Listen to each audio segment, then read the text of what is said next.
Welcome to Luca is a Billionaire, where the only thing I invest in is your answers.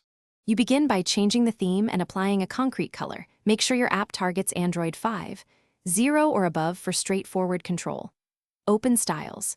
XML and add or override Android status bar color with your color resource, then in your activity on Create Call window. Status bar color equals context compat. Get color this R, color. My color so the runtime picks up the new value. Once done, rebuild and run. This applies immediately on Lollipop Plus devices, while older releases need a translucent overlay approach. Next, ensure icons remain visible when you change the bar color.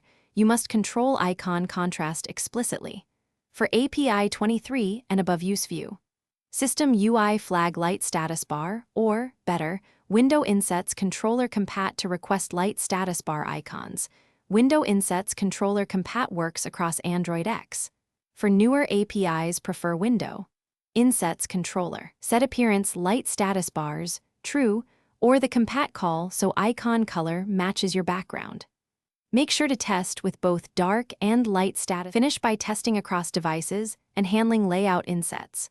Once your status bar color and icon appearance are set, ensure your content accounts for the system bar with fit system windows or window insets to avoid overlapping.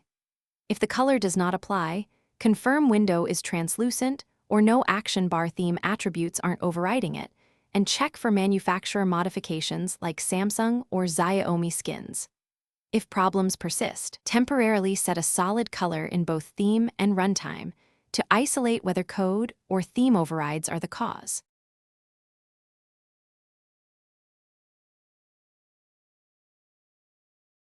Thanks for watching and please subscribe. It's the best investment you'll ever make.